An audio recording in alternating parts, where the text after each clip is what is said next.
What's up, guys? Welcome back. We are here at Coquina Beach in Manatee County, Florida. In this video, I kind of want to give you a tour of Coquina Beach, talk about some pros and some cons, because maybe this is a beach you want to explore your next vacation to Southwest Florida.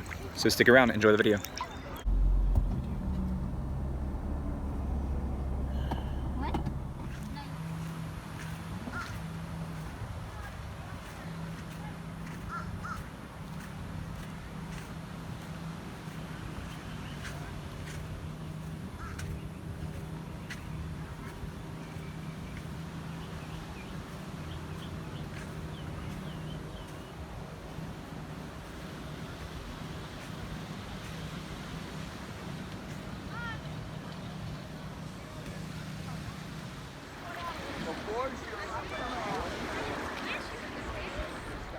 So this is the aerial view of Coquina Beach.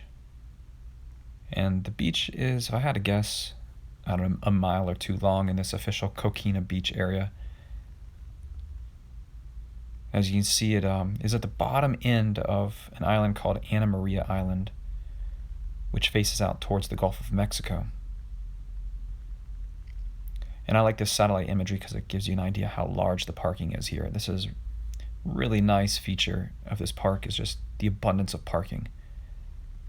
And even by the time we left this beach at around 1 or 2 o'clock in the afternoon, this parking was not full. So you can see the green water from up here, and you can see the waves coming in. All along the west coast here of Florida and the Gulf of Mexico, the waves are always going to typically be much smaller than that on the east coast of Florida, where I grew up. This is the boat ramp here that's owned by the city, or the county maybe I should say. But this is an approximate address of the park. You can plug this in your GPS and that'll give you directions.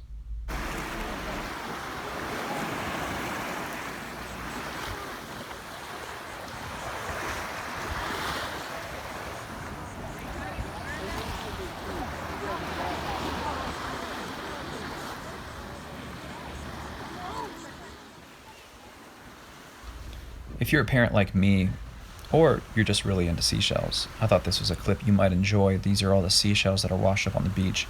So this is a great spot for people who enjoy collecting shells. And, you know, I kind of tried my hand at it. I tried for about 15-20 minutes, so looking for some nice shells. And just kind of sifting around through here, not looking super hard or anything. And found some pretty cool pieces that I'm going to show you here in just a second. But this is kind of a tidal area that washes in. Right on the side of this jetty, during high tide, all these shells get washed in. So it's just a high volume of shells right here that you could sift through and look at and see what you wanted to take home.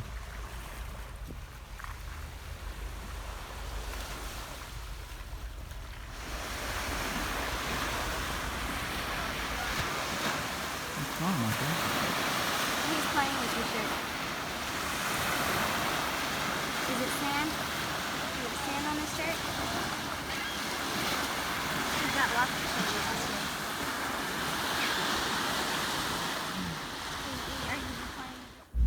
The other thing I take into consideration when I'm trying to decide which beach I want to go to is the quality of the sand and the grade of the sand. This is kind of a coquina-based sand.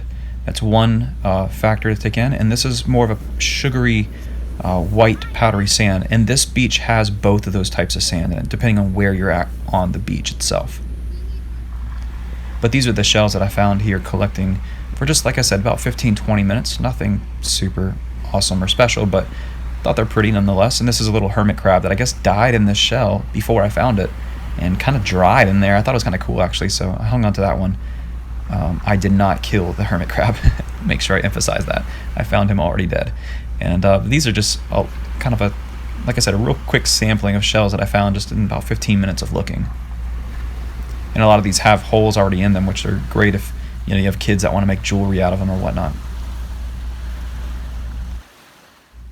The other neat thing this beach has to offer in terms of wildlife are these little coquina shells, these little coquina creatures. And these are a type of mollusk, and they wash up on the beach when a wave comes in, and then you watch them for a few seconds and they kind of jiggle like that real quick, and then they use their foot to dig down into the sand and they completely disappear. Here's another example of 2 Coquina mollusks that are digging down into the sand. And so when these creatures die, their shells break apart in the waves, and that's what creates the sand in this area, the Coquina type sand.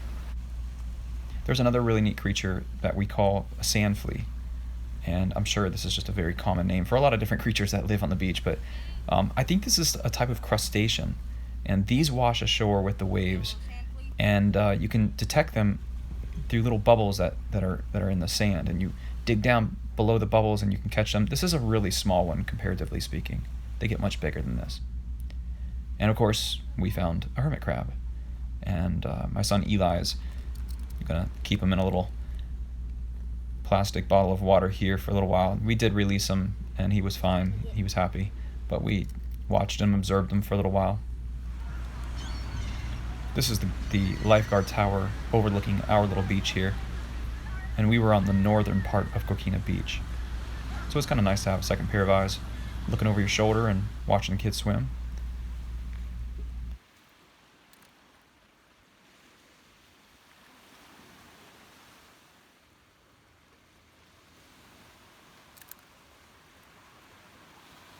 Mike, is that good?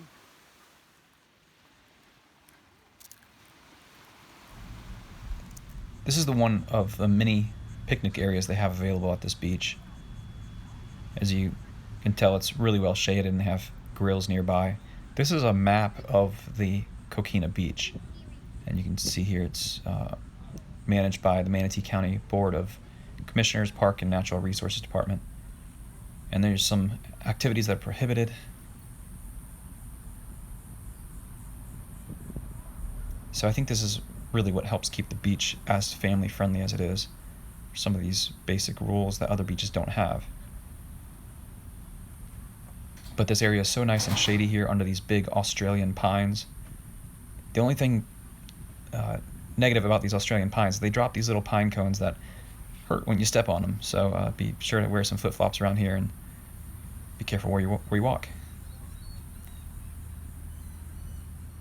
This trolley right here that you see driving by is a free trolley service offered by Anna Maria Island and I believe the city of Bradenton or Manatee County. I don't know which one it is, but it's a free trolley and it runs up and down the island multiple times a day. So if you're, in a rental or Airbnb up on the northern part of the island, but you really want to get down to this area on the southern part of the island, you can just hop on this free trolley and it'll take you down there.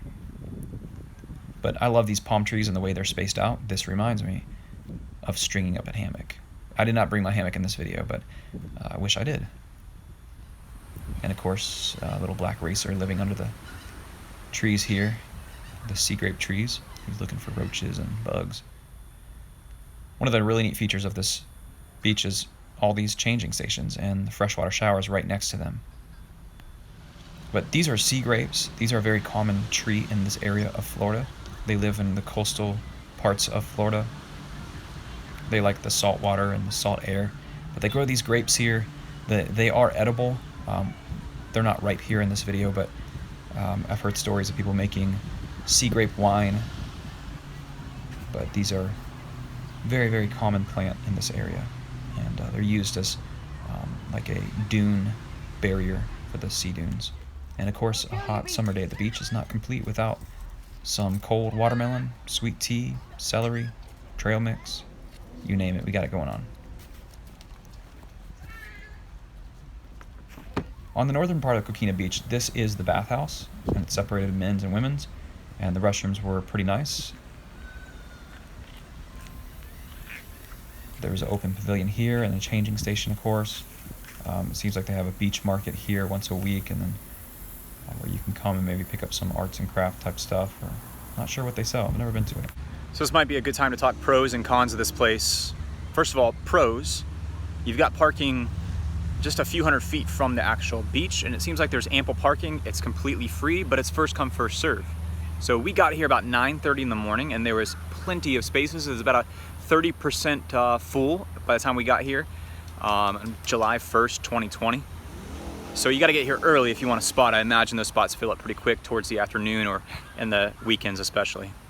The second pro is this right here. Tons of shade, lots of picnic tables. places to hang a hammock, you know, places just to cool off, shower. There's freshwater showers, changing stations all over the place. That is definitely a major pro for someone who's been going to the beach all his life. That's hard to find, and that's wonderful if you can find that.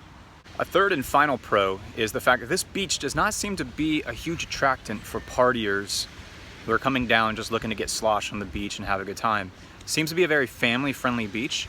No alcohol is allowed on this beach, which automatically weeds out a lot of, what do you say, riffraff. So there's a lot of older people and families. It's a nice quiet beach. I guess we can leave it at that.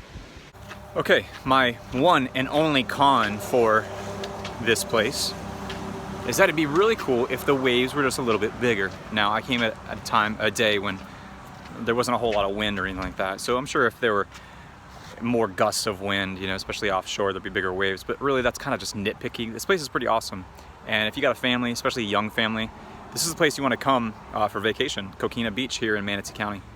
Thanks guys for watching. If you like this video, give it a thumbs up and subscribe for more videos like this. We'll see you in the next one. In the meantime, keep it real.